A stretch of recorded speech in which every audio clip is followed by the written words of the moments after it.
хоёрын талархал сэтгэл.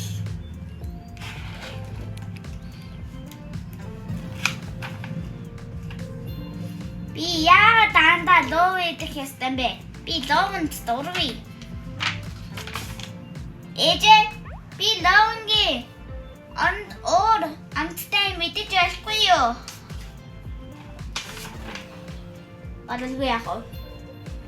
Тэгвэл хоёулаа өөр ногоо өдөж үзье гэж хариуллаа.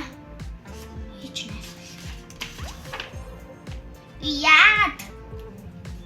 Араа гайх хэвээр бэ. Би араа хураамааргүй байна. Ээжээ, би бүдэн дээр унтаж яж болох уу? Өглөө алгой ор хурах төвтгөө байна. Ээжээ. Бана чи өсөж авал тэгдэ гэж хариуллаа. Би яг та найзуудтайгаа тогломооргүй. Зүгээр ганцаараа байгаа юм. Ээжээ, найзуудад маань дараа хамт тоглоё гэж хэлээд өгөөч. Тэгэрэй гэж хэлээ. Ito өдрийн дараа үнэндээ би ловонд дуртай одоолгүй идмээрэн. Яа.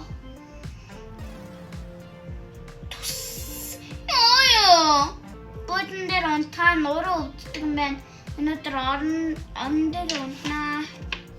Найзууд маань ирэхгүй юм багтаа. Ганцаараа тоглохгүй дуртай юм аа. Бади. Би батат очлоо. Би байн гомдлохоос олон зүрдээс хайхахгүй өнгөрчээ. Одоо тэднийгээр үнхээр их санаж байна. Үүнээс хойш би гомдлох гэж гомдол хийх жаагүй. Харин намцлаа ловын тухтаар хамтаа тоглох найзуудтайгаа байгаад талархах болно. За талархал гэж юу вэ хүүхдүүд ээ? Бага зүйлсээ сэтгэл хангалуун байхыг хэлдэг гэж хэлсэн биз дээ. Тэгвэл сайн ойлгоод энэ намыг интерном бас зөндөө олон намын дэлгүүрээс авч байгаарай.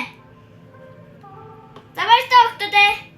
Дараагийн талаар бол нохооны цуурлаар уншууллаа. Баярлалаа.